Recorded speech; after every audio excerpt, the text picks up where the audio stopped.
now, because some people may think that this is not real, if you could ask the audience if there's anybody who thinks it's fake, if they'd like to come up and have a listen. You mean someone volunteering? Aplodit rohkeasti. Hyvä. Sinä olet... Hello.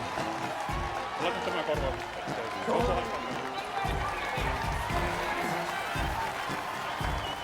Closer, closer. Closer, closer. 5.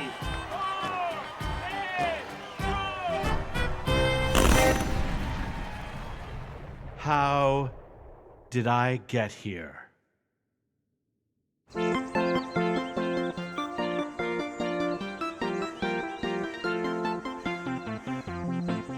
It all started innocently. One morning, I went to see my 12-year-old daughter's school science project. I would be in for a surprise. I'm Jane. And I'm Emily, and this is our project. It's called Why We Fart. Everyone farts, including the Queen. Although everybody farts, many of us are afraid to admit it and even discuss it. Gases are created by digestion and inhalation. The gases move down the intestine. When enough gas is collected, the gas pushes out the rear end, sometimes with explosive sound. That is when a fart is created. The surprise wasn't how many farts each of us inhales, although that was something that I didn't know. A liter a day. Why are we afraid of farts? People began fearing farts when humans started caring more about appearance and popularity in the Middle Ages. Since farts have a strange sound, along with a bad smell, farting was sometimes associated with bad morals and poor hygiene. People are afraid of farts because they trigger instinctive disgust. People are afraid of being seen as disgusting. Another cause of farts is produced by bacteria during digestion. When partially digested carbs reach the colon... Unfortunately, I nodded off during Jane and Emily's presentation. I came to with a shock. Why we should really be afraid of farts. Farts could destroy our world.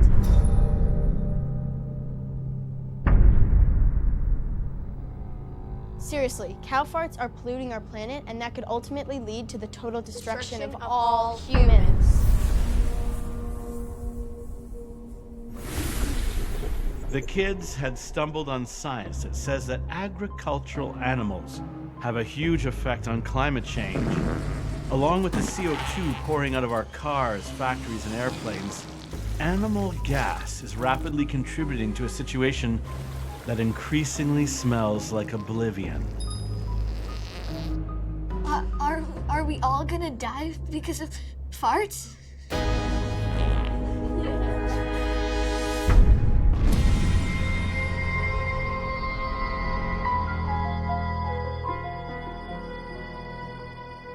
I have never been a great fan of farts. I've always considered them gross or juvenile. But when I realized they could spell the end of our world, I had to look deeper. And it wasn't just cow farts. It seems like we are farting up the whole world, in every way possible. It's becoming a matter of life and death.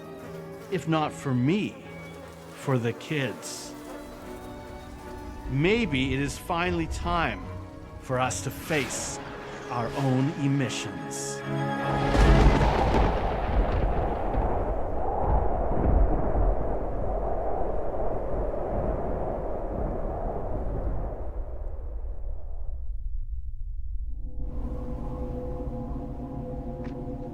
Like a lot of people, I used to think climate change was something far away into the future. But when I woke up, I realized this is the future. It's here. One day, it hit home.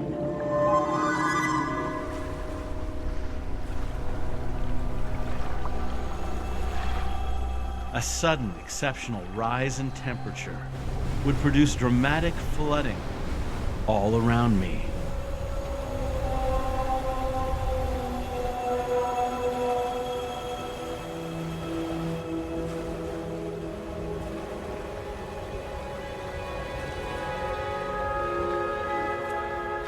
People in my own neighborhood were climate change refugees. And an image of me walking through flooded suburban Montreal would land on the cover of the National Magazine for Climate Scientists. A sign of the times.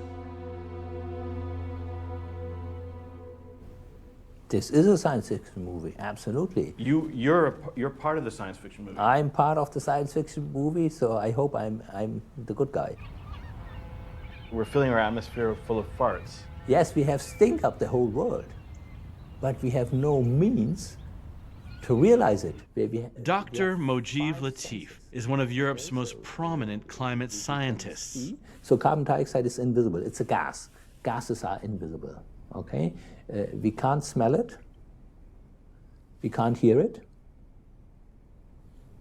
We can't taste it. And we can't touch it. Okay, no way that we realize that something incredible is happening. Imagine really thick fog, smog. This is basically how it would look like.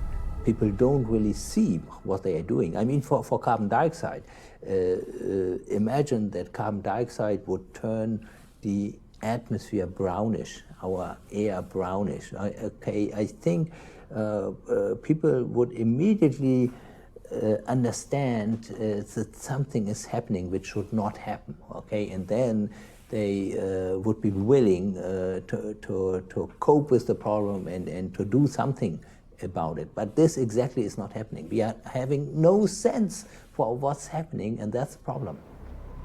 How did farts become such monsters? I used to think they were just funny.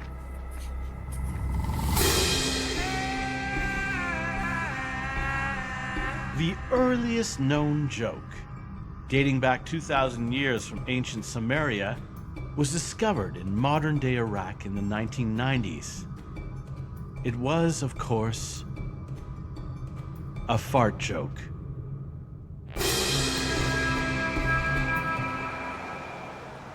The other day, my dog farted so loud, she thought somebody was at the door.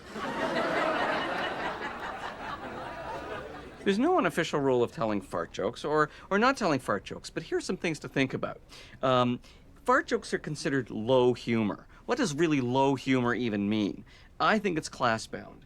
I think that white-collar people who are the gatekeepers of our culture don't like the idea of anything that strikes them as being kind of working class, lowbrow, simple, or I would say innocent. And then he'd just start farting really loud. He would, and he'd pin my shoulders down and angrily say, "Don't laugh. Don't laugh.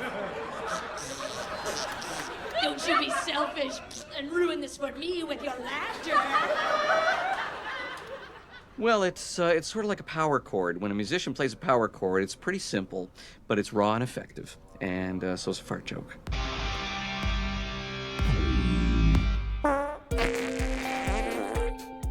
From the moment we are born, farts terrify and perplex us.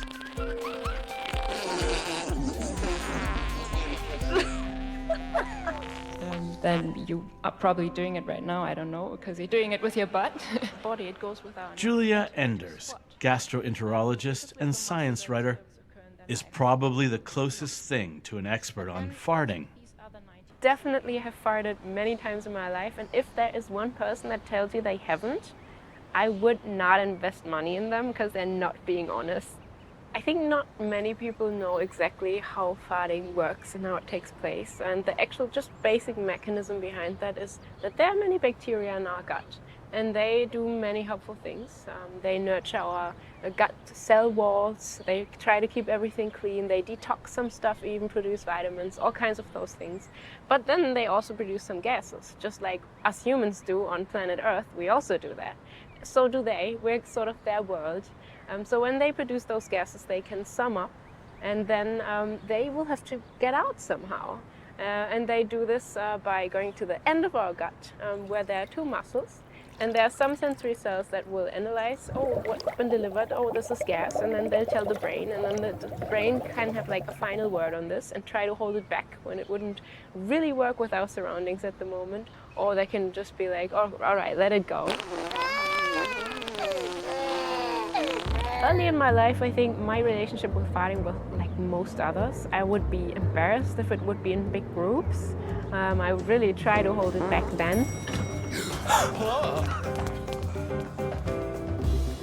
So I think I was pretty like average in that term, and now I think I've become a bit more relaxed, which doesn't mean I'm in favor of just farting all the time everywhere. We're not divine, we're not flawless, and we produce funny sounds and we can't control them, and it's all us being organic and having all aspects of life. And I think this is sometimes not matching with our image of this perfect, almost machine-like human that we try to be in these days. None of us really likes to think of ourselves as animals. As Julia explains, we have two assholes.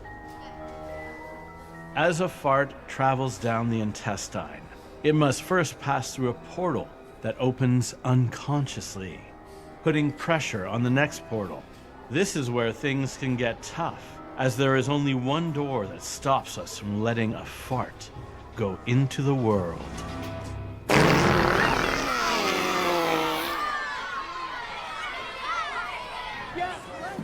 Even in our so-called modern era, most of us never get over our fear of farting. Hailed as a crazy man, Matthew Silver is one of the world's most famous performance artists and a true fart liberationist. What does that mean? What are you trying to say with that? It's okay, it's something that everybody does, but yet if someone were to fart right now, we'd all look at that person like we've never done that. We've never farted. Everybody farts. Yes! All these people fart. Yes! That guy farts. Yes, this guy farts. Everybody has a butthole, and they gotta let it out. We let out air out of our butt, and butts are funny. Yes! So you understand? Love now! We're at a tipping point where we're accepting love more, but we still suffer a little. We still deny what is real about human nature.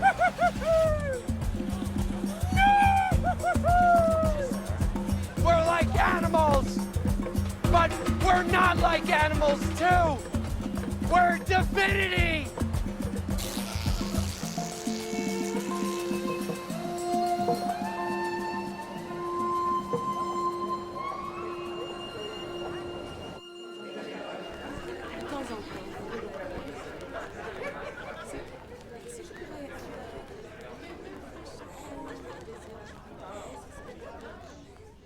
Could the dramatic contradiction between our animal nature and our human pretensions explain the rise of Le Petoman?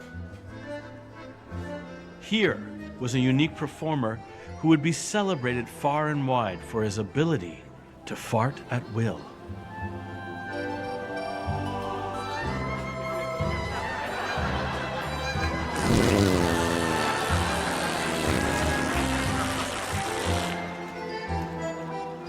While in the army, Joseph Pujol discovered he had a special talent.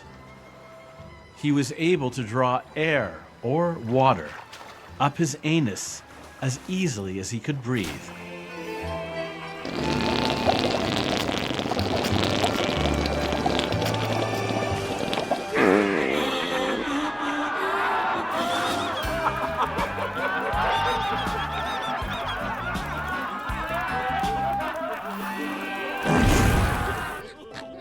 Years later, as the toast of Paris, his performances would literally knock people out. For 2 decades, this elegant and righteous man was a top performer in Paris, which then meant the world. His dignified demeanor played no small part in his success. While the artistic elite labeled his act perverse and disgusting, audiences packed Le Moulin Rouge. Front row seats were fine. His farts were odorless. For an increasingly modern but uptight Europe, Le Petit Man was the escape valve of his time. Notables often visited in disguise. They included King Leopold of Belgium, Edward, Prince of Wales, and Sigmund Freud, no stranger to the devastating power of the clenched anus.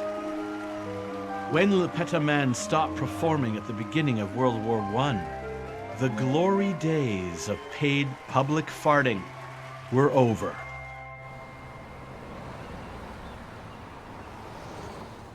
The entertainment value of farting is often denied. And on camera. Oh, so I was starting without me. So ideally, I'm sure you guys all know, and everybody else at home, you actually put it on a chair and you hope that The whoopee cushion is the most popular novelty toy ever invented. In my hand, I have Toronto's greatest achievement.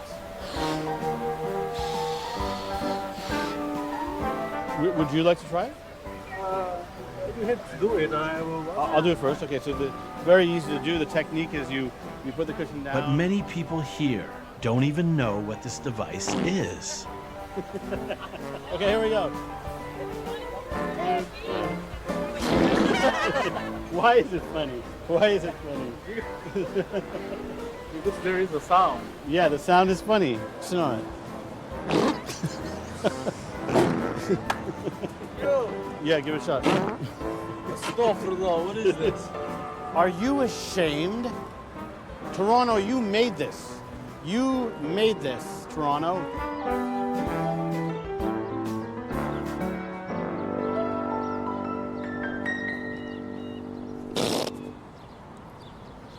Excellent.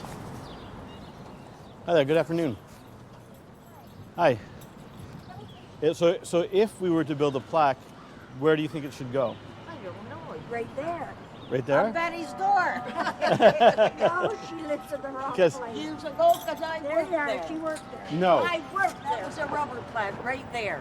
And what was the name of the... It was either Dayton or Jim. Now, I forget what I think it was Dayton, if I'm not wrong. Sit on it. And embarrass myself? Sit.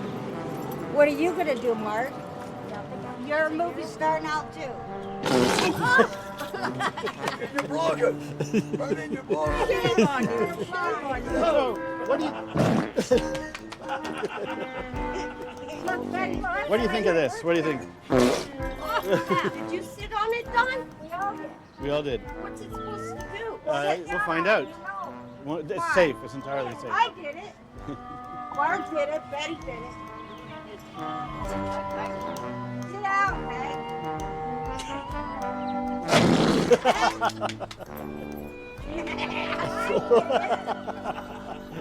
For the diehard, these were great, but nowadays, push of a button. Wow. And great range. I mean, the younger kids love these, but when the younger kids grow up, they invest in these. So They move into a yeah. more sophisticated. Yeah, a little bit more sophisticated form of a fart machine, which is funny with fart machine because when we get phone calls for them, you'll hear the hesitation. Do you have a flatulent machine? And I'll say, you mean a fart machine? Oh yeah, that's what I'm looking for. I like that one. You know short and sweet. He looks like a short and sweet farter, doesn't he?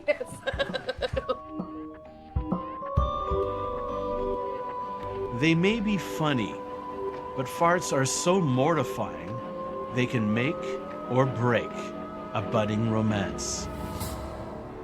My husband and I have been together for 10 years. Neither one of us has ever farted in front of one another.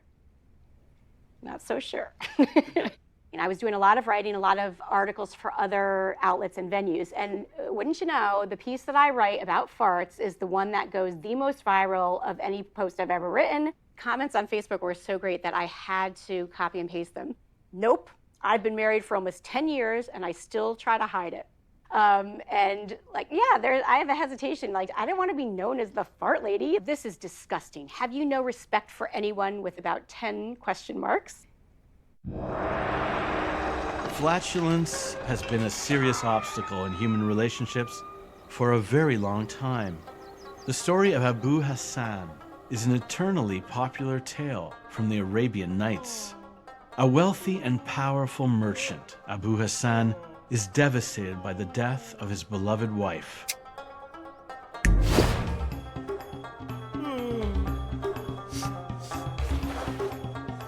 Summoning the matchmaker, he is determined to once more find happiness.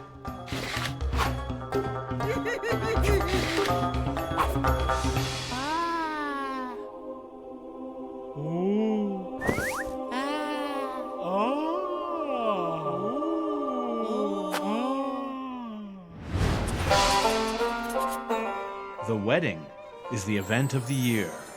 No expense is spared. The new bride and her loving father sit beside Abu Hassan at the wedding podium. It happens when he proposes a toast.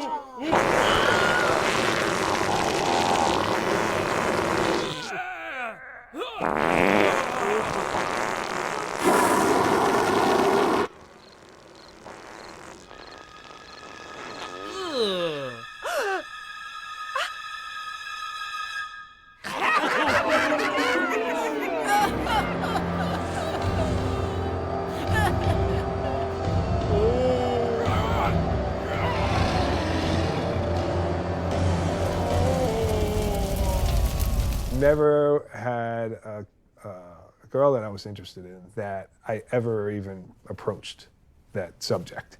I would never even think about doing that, and it was mostly because the girl never did it in front of me. I had a girlfriend that it was off limits. Like, we were watching something and it came up, and she was like, don't ever even think that that's acceptable in front of me. And I was like, oh, all right. And yeah, and then it hurt. I know that it hurts. Holding them in, it hurt. And you're like, now what do I do? Now I gotta like run out of the room. Could you tell us a little bit about this, a specific incident, a turning point incident in your lives? It was a big moment that he remembers even more clearly than I do all these years later. We'd been close enough to be getting ready together to go out, and yet it still was not close enough for us to feel comfortable, crossing the fart line. She was in the bathroom. I stepped in behind her. So now, yeah, there was a mirror here, and there were mirrors behind us. So you had that like kind of weird thing, and I'm looking at her as she's getting ready, and I think she bent over to get something, and just, I was certainly must have been an accident, but I was feeling comfortable enough that I looked up at him and kind of smiled and was like wondering, where is this going to go? What are you going to think now? When she said oops and smiled at me, that I was like kind of elated, like, okay, that's great. Yeah, our eyes met, that a little bit of surprise, and then you smiled and giggled and said oops, and I was like, that's awesome. So even though I'm an open and direct person, to fart in front of somebody else, and especially we were close, but it was still a newer relationship. So yeah, I think there's always that moment of, okay, I don't know that I would feel like it was a deal breaker because we were closer than that, but at the same time, you always kind of wonder, well, what's he gonna think now?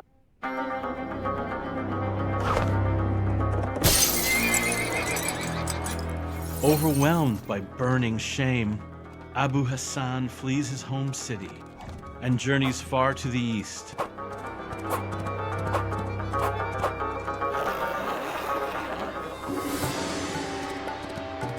In this new land, this gifted merchant once again grows wealthy and powerful.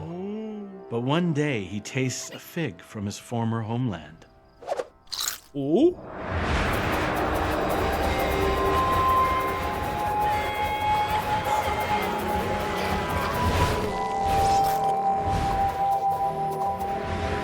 It was time to return.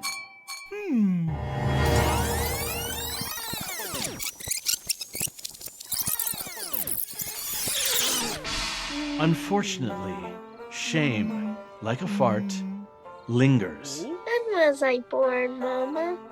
You were born the year Abu Hassan farted. And it can be lethal.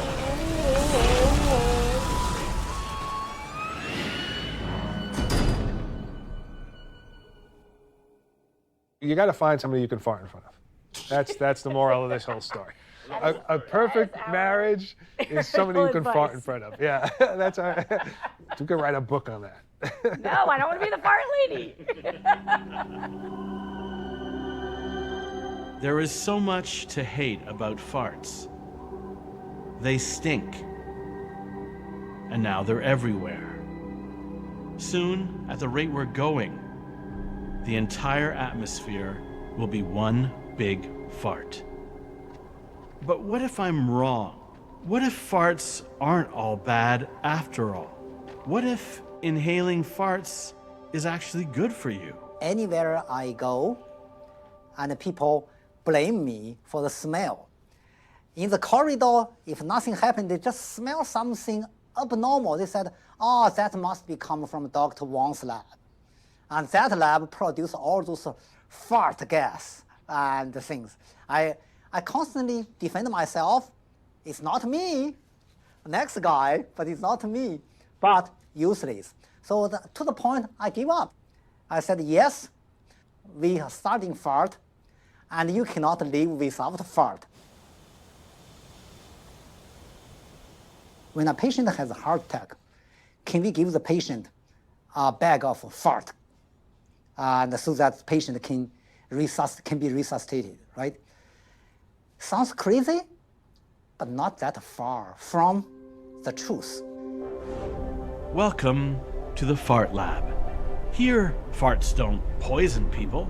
They don't destroy the atmosphere, nor ruin dates. Here, farts can prevent heart disease, strengthen immune systems. It's a fart remover. Fart remover. And maybe bring grandma home from the hospital. Laurentian University's Professor Wang has garnered worldwide attention with his studies of the effects of hydrogen sulfide, which is about 1% of a human fart. But it's the part that most of us object to, the part that stinks. Here, teams of scientists pump this essential fart ingredient into the veins and brains of animals, with astounding results. So he's taking the aorta of a mouse, adding hydrogen sulfide to see if there is a contraction or a relaxation. Can I ask you what you're discovering? Hydrogen sulfide causes significant relaxation. So we're trying to see if the cell count is maintained when it's treated with higher and higher concentrations of hydrogen sulfide. This was crazy. Farts weren't just good, they could save lives. The low level of hydrogen sulfide will constitute the foundation of Alzheimer or Parkinson's disease. What? Yeah. Without hydrogen sulfide, one form of sulfur in our body cannot function normally.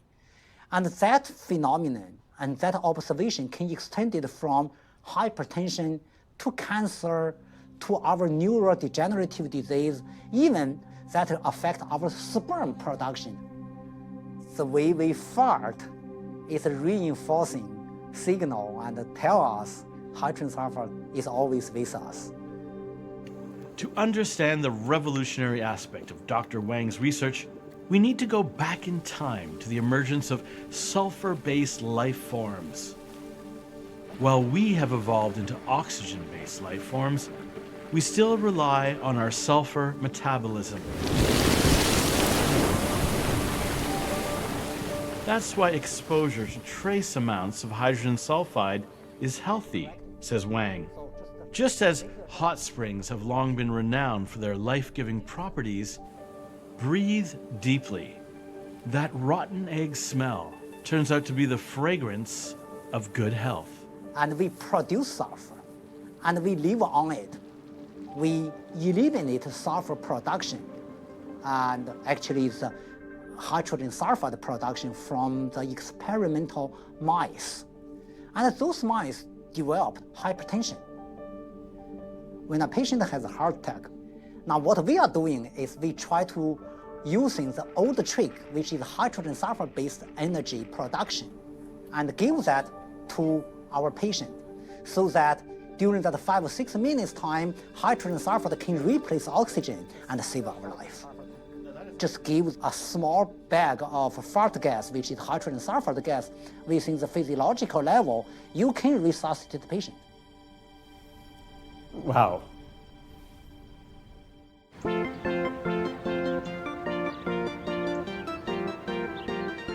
Broadly speaking, have you discovered that this is more of a farting world than we realize? Yeah, I don't think I came into this really knowing very much about farts, but having gone into the whole research process of the book, which was aided by the fact I already knew quite a lot about animals, yeah, there was a whole wealth of animals with all sorts of strange behaviours going on around farting. For example, herring, they use farts to communicate with each other. So I suppose if you were a herring, it wouldn't be, if you had the capacity to find it humorous, it wouldn't be very practical if that was how you were communicating. You know, humans are uncomfortable with farting, so we enjoy hearing rollicking tales of animals farting. Yeah, I would definitely say that was the case. I think like people will probably have a little bit of a yearning to live in those societies where the animals just get to fart without shame.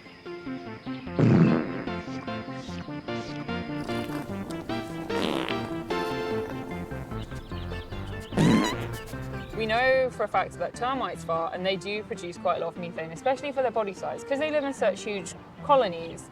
And at one point it was suggested they could be making a contribution to climate change. And they probably are to an extent, but actually that is very much outweighed by the human contribution. So we don't need to start worrying about the termites yet. It's mostly on us, not on them.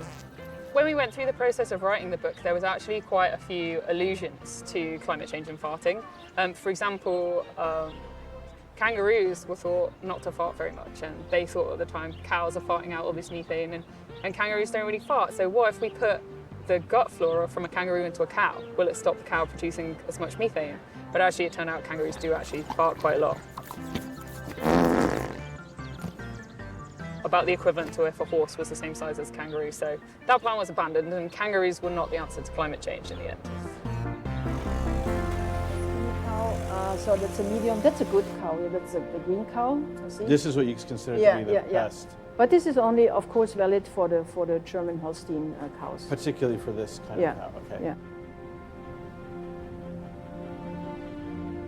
By putting animals in these air-proof chambers, scientists can figure out exactly how much gas a cow is producing. In a quantitative way, how much volume is produced by a cow, let's say per hour or per day. So for instance, we can measure that a cow can produce per day about between like 350 and 500 liters of methane. That sounds like a lot. Is that a lot? Yeah, that's a lot. Carbon dioxide, methane, oxygen, and we can also measure ammonium. Here's the proof that cows make methane. Yes. In the popular thinking, the concern around climate change has revolved around so-called farting of cows. Is that the problem? Are cows farting a lot of methane? No, in fact, they don't fart the methane. It's about maximum 10%, which comes out of the cow from the anus. So the majority of methane is actually exhaled by the mouth, and in some part also some burping, you know, but it's a minor component. So you're saying like the popular idea was that cows are farting. Then the second idea was no, they're burping. But you're even saying that it's not farting or burping; it's more just simply breathing. Yeah, it's an exhaling of the gases. You exhale carbon dioxide, and with the carbon dioxide, you also exhale the methane. I guess that nobody could imagine that it's coming out by the mouth and not by the anus. So it's maybe in analogy to us. Yeah, sure. Of course, methane is a climate gas. Among the land-based farm animals, I mean, the ruminants are producing most of the methane. Pigs also produce some of it, but pigs are kind of similar to humans, you know, in my view. I mean, I don't think it's the solution to get rid of all the cattle, because I think cattle have a big advantage because they can eat things we cannot eat. And you see now, if we cover the world with cows, we're producing a lot of methane. It's a question of the number of cows, of course. But on the other hand, I mean, there are a lot of other climate gases produced by humans. When we drive our cars every morning to work, I mean, this is much more than a cow can produce per day, you know. So I think we should put that in perspective. The kids with their science project were onto something. Ruminants are certainly a problem, but they are part of a vaster concern.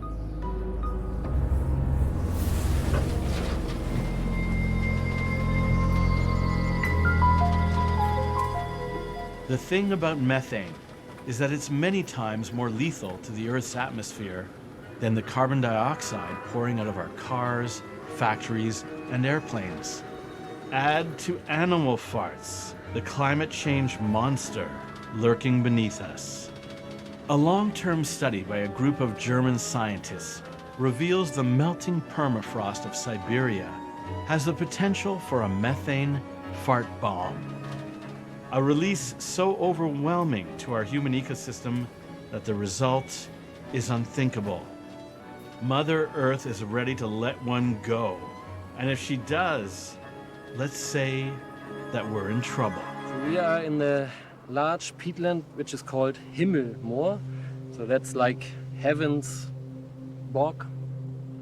So there's carbon dioxide, which is famous greenhouse gas, and importantly also methane.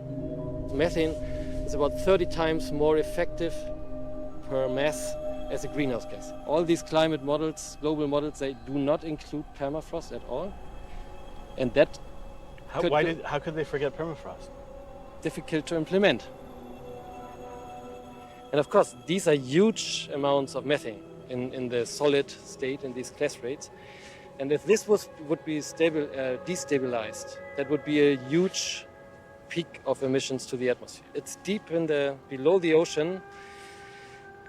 Yeah, and it is probably not something which is really like the tipping point that will pop up and will change everything. So it will react slowly. It's something which reacts very slowly. We do not know enough, I would say, especially in the Arctic. Lars is cautious, but scientist Guy McPherson has come to a more chilling conclusion. I had one poor woman sitting next to me on the plane, and she asked what I do. And I said, you probably don't want to know. The last person I talked to about that tried to get out of the plane. And this time we're sitting... I met him on his lecture tour of church basements and community halls. When I add up these self-reinforcing feedback loops, sometimes called positive feedbacks, and I tack on global dimming, it points to me that we don't have long as a species with habitat here on Earth. And in fact, throughout many places on the planet, habitat has already disappeared. Like everybody else, I'm not a fan of my own death, much less the extinction of our own species. But I don't see any way to avoid it. I'm a huge fan of miracles at this point, although, as we've known since the 1700s with Hume's work, miracles are pretty tough to come by. I'm just connecting a few dots, and those dots, to me, don't look good. We're too far down the line. We've triggered too many self-reinforcing feedback loops. We've crossed too many tipping points. As I tell people in every one of my presentations, barring a miracle, I don't see us having a few decades. And I don't think we'll have a human being on the planet in 2027 or even in 2026. We're all contributors. Does that mean we should blame each other? Does that mean we should ask who farted? No blame, no shame, no judgment. We're all in this together. So let's act as if we're all in this together.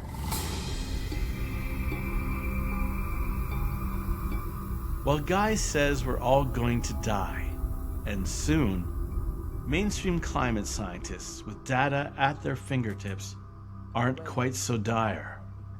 although there are omens. There are certain scenarios which actually could also destroy all the oxygen in the atmosphere. So this basically goes through the oceans. So if the oceans get too sulfurous, okay, then the sulfur may get up into the atmosphere and then basically would destroy all the oxygen, and then our air would look more yellowish, greenish or so. But this would be an atmosphere in which you couldn't live. I think it's not the question about say a runaway greenhouse effect. I mean, it's a question about justice between generations and also between poor and rich. Okay, and we are making lives of many people and generations to come more miserable.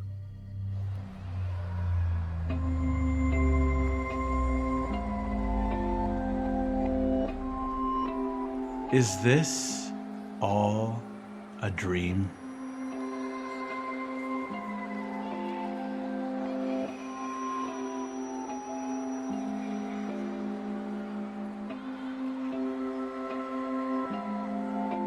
Are we all sleepwalking towards disaster? The warnings are all there, but we don't seem at all worried that we might lose everything.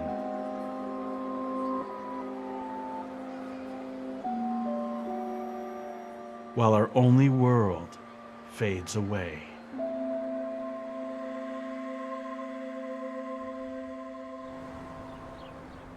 It's a windy world now, even in places it's not supposed to be.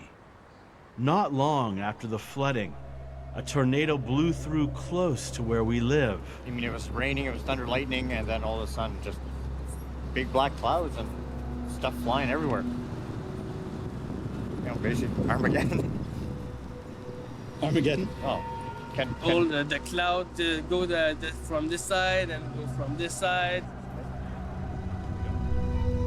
If there's one thing that parents are supposed to do, it's to leave their children a future.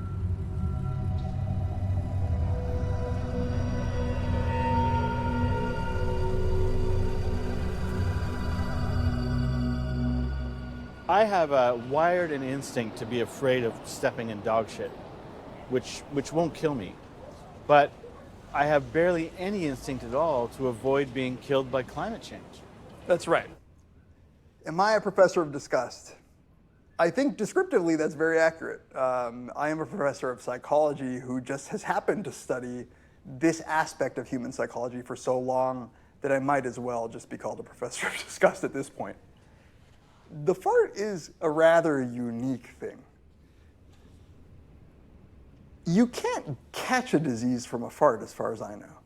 Right? If you touch feces, especially if you eat feces, perhaps you might get sick. If you touch blood, pus, right? Those are disease-bearing. The fart itself carries the odor of feces, and so for that reason, it's probably disgusting, at least disgusting when other people fart. But it does have this other property that some researchers on disgust have speculated that one of the reasons that other human beings' biological functions bother us so much is because they're reminders that we are just animals. Well, this is a well-known saying, even on the world's greatest throne, the king sits on his ass. Farts kill.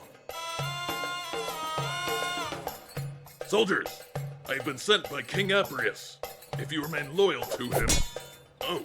Take the story of a toot that brought down a king. And they have made him their king. Tell him to come back here and beg for my mercy.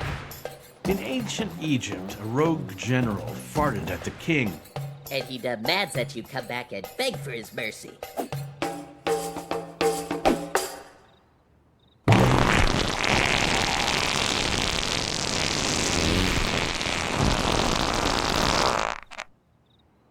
Take that, Becky. to the king, Paterminus. The king's reaction to the insult was to cut off the nose and ears of the messenger who brought him the news. This cruelty did not go over well with the common people.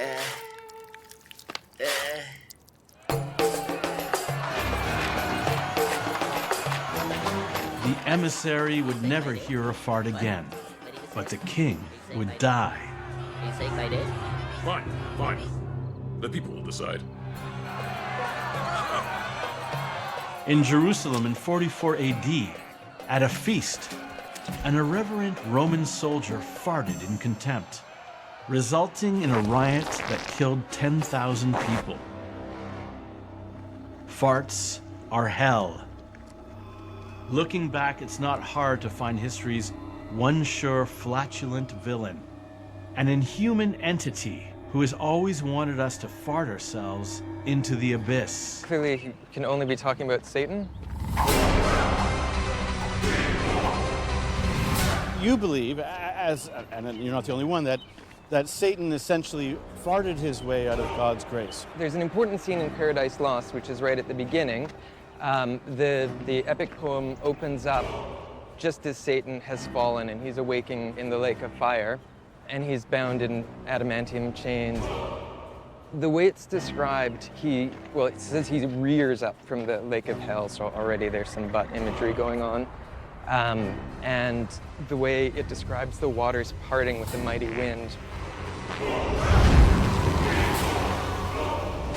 But I think it would have been very obvious to the earliest readers that Satan was farting his way out of hell. Now, we've had both descriptions of farting his way out of hell and also farting his way into hell, isn't there? So he farted himself out of chains and onto land, and for him, he saw that as a kind of escape. But what he doesn't realize until he gets a brief glimmer of this when he hops into the Garden of Eden sometimes later, that hell is within him, right? It's part of his nature. So in a sense, when he rejects God, which is about the time that the chains come off and about the time that he raises out of hell in this sulfurous cloud that's coming from his bottom, in a very real sense, farting himself onto land is the same as farting himself into hell.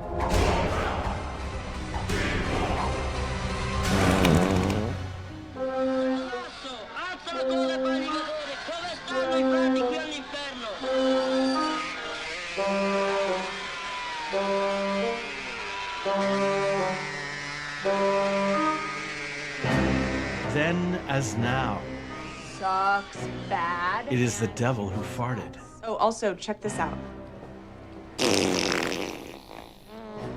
Nailed it.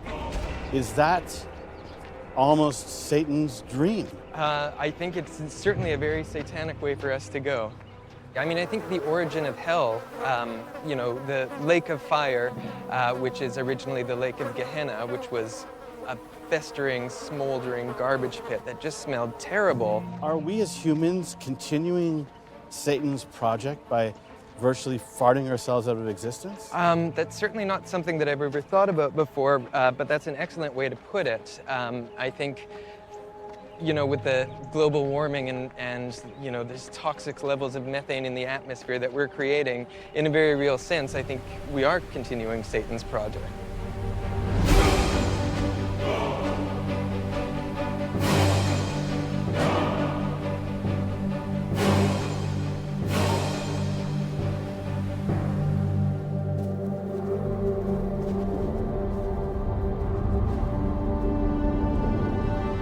If there was a human supervillain in this story, it would be Britain's Mr. Methane. Among the world's most flatulent men. But like the beloved Le Petit Man, Mr. Methane's wind is mostly noise. People sometimes read something far deeper in how can this man do this? How can it, they read something far deeper into it than... You learned how to breathe out your ass. Yes, or breathe out of my butt, as they would say. Yeah. I learned to breathe out of my butt. I'm not the flexible guru I used to be. I could actually control downstairs I could expand the sphincter muscle. If you imagine, a best visualization, I think, is a sperm whale's blowhole opening up to breathe. So as you open it up, and it's hard to do that because as much as you have to tense it, you have to relax it as well.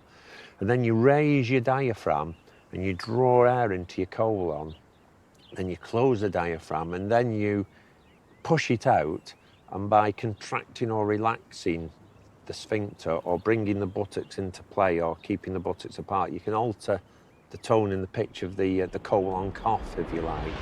But I think the public would wonder: does do you as a person fart socially? Yes, you do. yeah. But because I am a professional, if I let one out that's unscripted or inappropriate, you know, if I was on a date with a lady, and it'd be it'd be shame upon me. You know what I mean? It'd be like missing a penalty shot at the World Cup football. You know, like, oh no, how can I? So there's some pride in the fact that I am a professional flatulist. That I keep it in as much as I can let it out. For a number of years, they'd asked me, please, would you come on the show? But we can't invite you. We're asking you to invite yourself. Then my agent and manager said, look, you know, we've just had a massive financial crash because the show is going up and up and up in the ratings. He said, it's massive exposure. Just do it, he said. Put your heart into fart. You know, so I had to pretend that I wanted to perform in front of the Queen, which was the prize, to perform at the Royal Variety. But I knew that this show wasn't my audience. You know, my audience are more sort of alternative, and they're not a mainstream Saturday night independent television audience. And I knew that the only way they could sneak me into that slot was if they presented me in a negative way and said, no, look at him, don't do that at home, children, you know, because they weren't approving of what I was doing.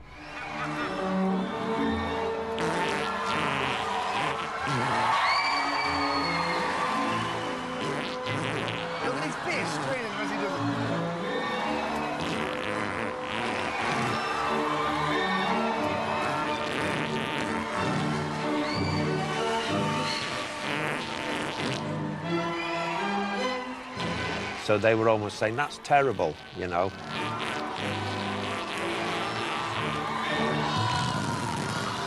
In terms of performance, it's a show-stopping performance. Yeah, it's very funny. I mean, by most people's standards, it's funny and hilarious. Yeah. But it's what they say. It's how they respond. Yeah. You are a disgusting creature. Shall I go? And for a while, I did feel a bit like, I knew I shouldn't. It's not my audience. I shouldn't have gone on that type of show.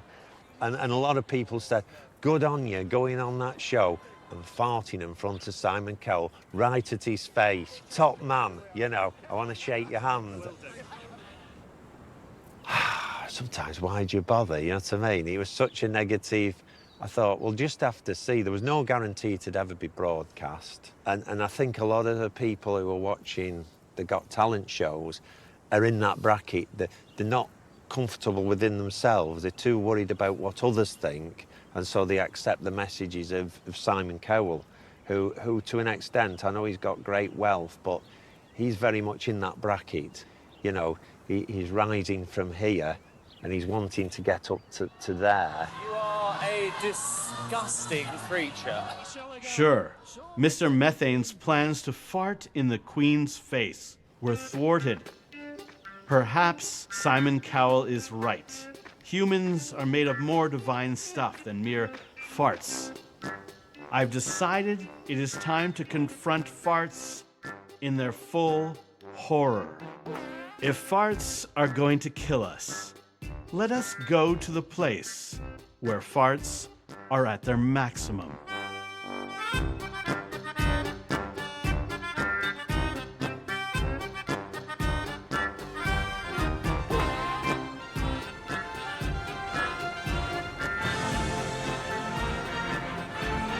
Ladies and gentlemen, please welcome, live on stage, the man who puts the art into fart, the biz into showbiz, the crap into rap, and the hit into shit. Thank you, and thank you very Good afternoon and welcome, ladies and gentlemen, to the World Farting Championships. Testing, testing, haha. 1, 2, 3.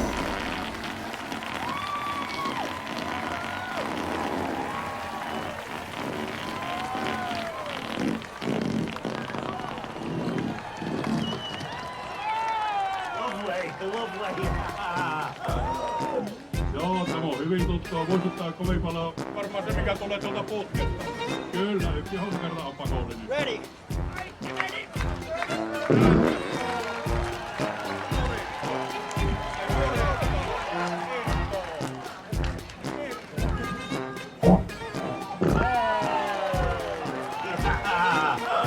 Emme jostain kohta tulla, kun pelaamaan.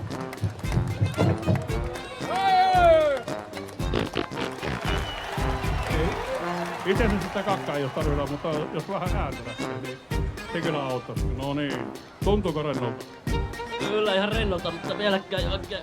Vielä ei lähde. Apmonia, kannustusta. The temperature is difficult to fart in this temperature. Very hot. Yeah. Farting is very strenuous, so today maybe not ideal conditions for the best fart. Seuraavaksi on vuorossa Saaka, ota kahvoista ääntä. Kyllä se lähtee. Kyllä se lähtee. Yes, well I did it, so I'm proud of myself. Kohta 13. Yes, eikä nyt aplaudeja. It's left. Pistämiseen, what do you say? Yes.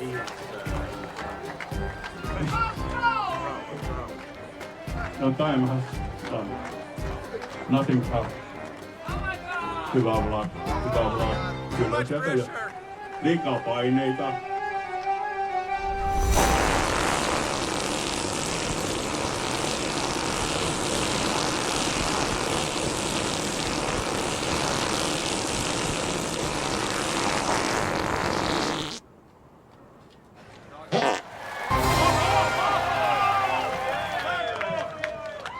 It seems that you are winning again.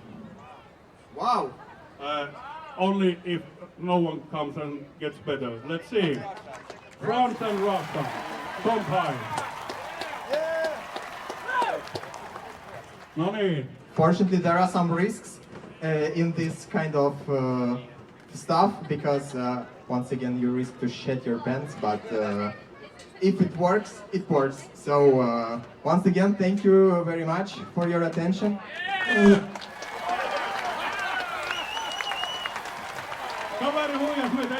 I was really worried about this competition and I was scared. And also you can imagine that the pressure is even higher than the first time because you come here not as a beginner, you come here to prove that you are still able to do that. Finland is also really very adapted for people who like farting because in Finland you can go to the local shop and very easily you can buy this. So why are you the world farting champion? Why? You? Probably I can tell you why. Probably because I am the only one who took this shit seriously. If they feel that it's trickery. And then, as farts dissipate into the hot afternoon air, You mean someone volunteering? I have a revelation. Hello. Now, ladies and gentlemen, Albert's come all the way from Canada.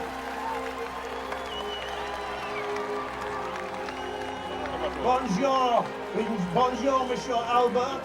Bonjour, bonjour. Hello, hello. Yes, hi, hi. Here we go. Closer, closer. 5.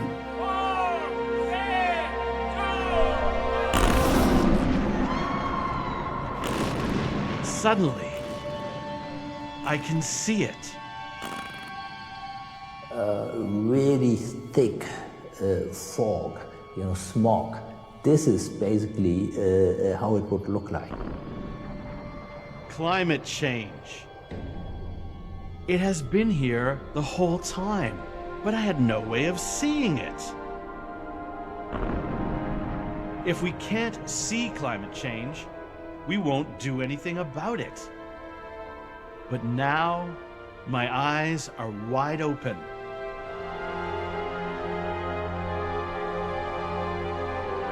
I need to alert the world.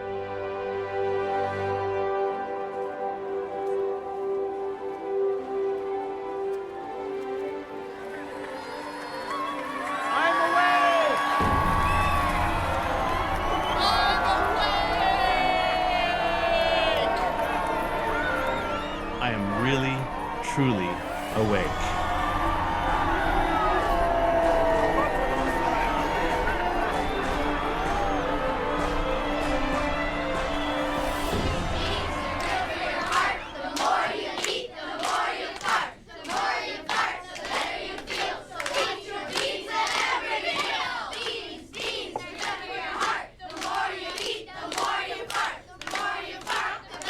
I want answers.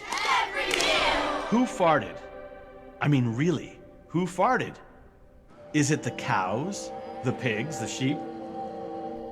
Is it Mother Earth? Is it Satan? Is it us driving in our cars, or is it us flying in our planes?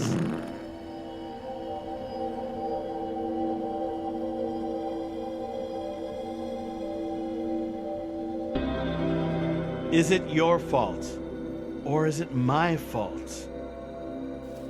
Because we didn't recycle enough?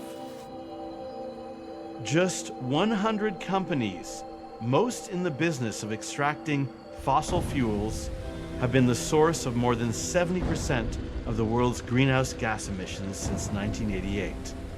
We've been made to feel responsible and ashamed, but it was mostly out of our hands. Or maybe not. I'm a little nervous. Okay, you made my day. Thank you. Thank you for all She you asked do. you if we still had time. Do you feel we still have time? Yes, to avoid the worst, yes. Thank you, thank you. Thank you very much. We have to wake up. We are alive in this moment. We are awake. We have to take action. We're using this guy as an open sewer. This is literally insane. Every night on the television news is like a nature hike through the book of Revelation, and we've got to connect the dots between the cause and the effect. Do we as human beings have the inherent capacity to rise above our limitations and expand our moral imagination to grasp the true dangers that we face? Imagine really thick fog, smog. This is basically how it would look like.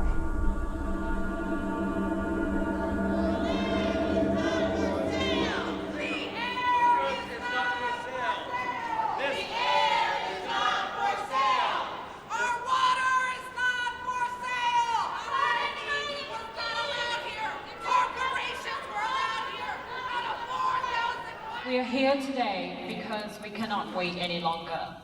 To the non-Americans in this room, I would say thank you for not giving up on us.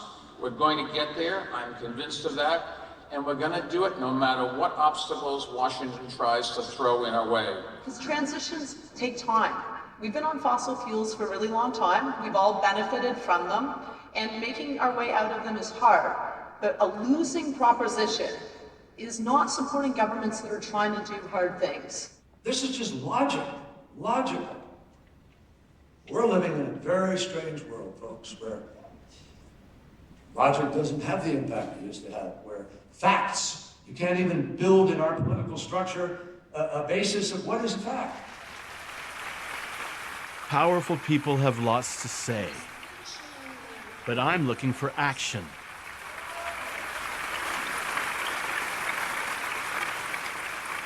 Finally, of all people, it is a strangely familiar wild man who brings it all home.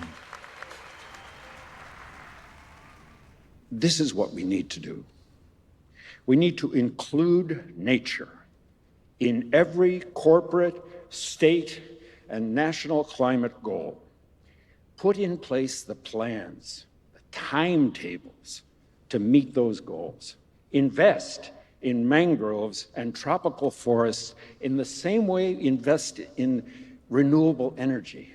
Work to end the destruction of these ecosystems. Commit to the effort. Because nature doesn't need people. People need nature.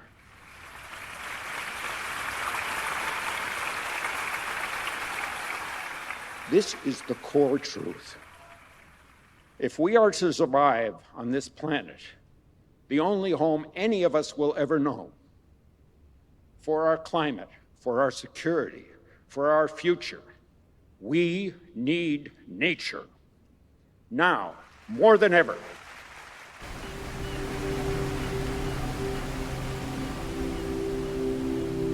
We had paradise. But we're farting it all away.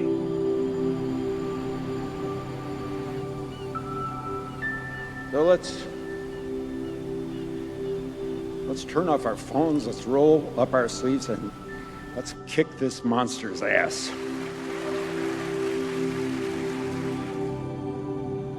Could technology help heal the natural world? Tom Chi, one of the co-developers of the self-driving car, says we're not being ingenious about the climate crisis. So over human history, it's estimated that we've cut down about 2 to 2.5 trillion trees. So when I'm saying like put back 1 trillion, it's I'm only putting back 40% of what we took over all these years. It's like 1 trillion trees. And this is where the engineering comes in. So I'm an investor and advisor in a company that is using drones to go plant trees. It can plant about 120 trees per minute at 1/10 of the cost. By my estimates, if you wanted to plant 20 billion per year for 50 years, if that was the pace you were going for, which 20 billion times 50 is 1 trillion.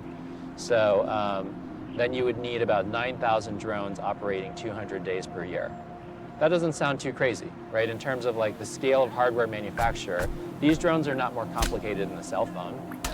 Trees and actually most plants are more than 95% formed from air. So trees are crystallized air, grass is crystallized air, all these plants are crystallized air. So like the mass of a tree is coming from the mass of the air that it crystallized from. So when you have 1 trillion trees, and let's say they weigh 2 tons each, and half of that weight is carbon, then that's 1 trillion tons of carbon. The actual size to go plant 1 trillion trees of the lighter variety, and of course if you plant the heavier ones, you actually need slightly less land for this, is about half the area of Brazil. What can you and I do? I found answers in the most unlikely place. It's not exactly the Garden of Eden, but here people are trying something wild. We've changed our world beyond going back. The only thing we can do is try and do something interesting with the tools that we've got left to us. I wrote the book Rewilding. It came out in May this year. Wilding, perhaps. Wilding. It's a very difficult word, rewilding. It was going to be called rewilding, but that little prefix, the re, what it suggests is that you're trying to recapture the past, you're going backwards and trying to get back to some sort of idyllic moment before human impact. We know we can't do that, especially not here in Sussex. I think it was very difficult in the beginning, particularly for neighbours looking over the garden fence.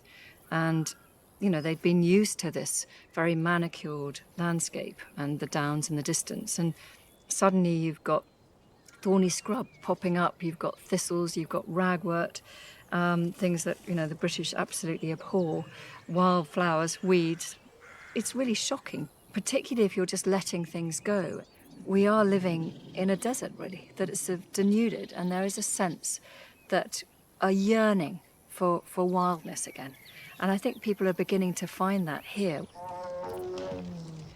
So we were really excited by the big animals. The wildlife is as much uses this garden as anywhere else. I mean, we found a grass snake the other day in the hedge, female grass snake that must have been like that big. Slowly, we started to notice the birds, and they're obviously charismatic species. You see them coming back, you can hear them. They're a great indicator of other exciting things happening. But slowly, we've got smaller and smaller, and so we've got into our butterflies, into the dragonflies, the mayflies, and then slowly into the smaller species and the small mammals. And now, really, we're returning to the soil, which is obviously where it all begins. Into the earthworms. We've now got 19 different species of earthworm. We've got orchids coming up in the middle of our field, so we know that the mycorrhizal networks are beginning to re-establish, so the soil structure is returning. And it's really come full circle. But once we had the species coming back, once we had our headlines of successes, like the nightingales and the turtle doves, people began to think, oh, well, there is method in this madness. There is something to it. So this is our oak trees of the future. There's also willows and all other species as well. And it's all the same thing. And this is also fantastic for small mammals, amphibians, reptiles. The invertebrate life here is incredible. I think it's all a success. It depends who you're speaking to. If lichenologists come here, then they talk about the lichen species or the fungi. We've got a lot of rare fungi here, rare beetles. So everything is a success. You know, a lot of typical nature reserves are sort of bent on keeping everything in one place and not letting anything out. But effectively here, we're allowing everything to make up its own mind and be here or be not, you know. This is one of our highest fields of vegetation. So we've got a couple of fields like this where they're just really high.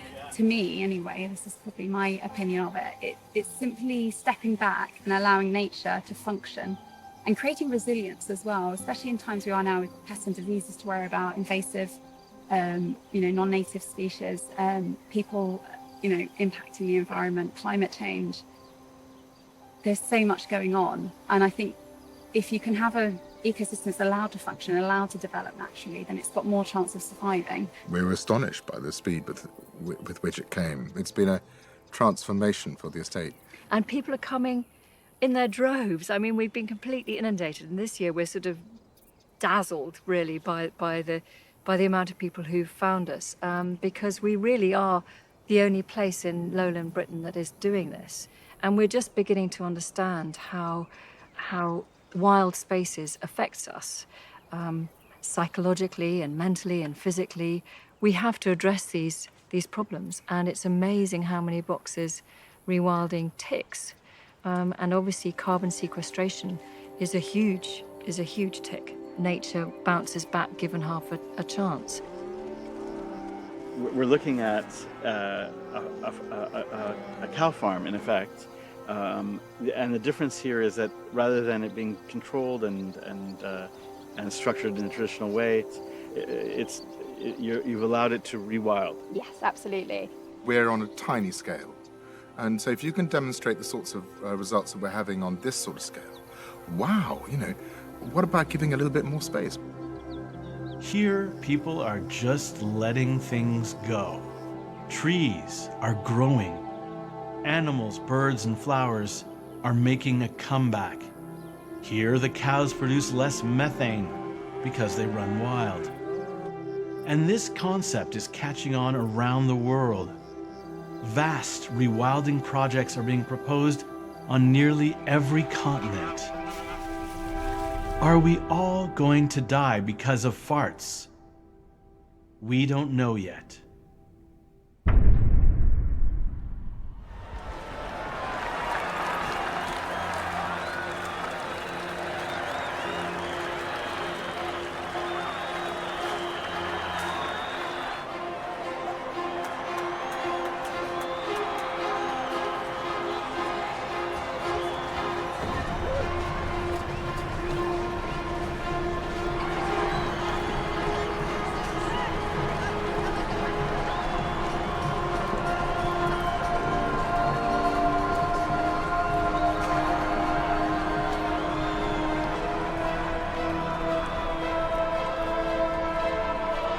I might have been sleepwalking,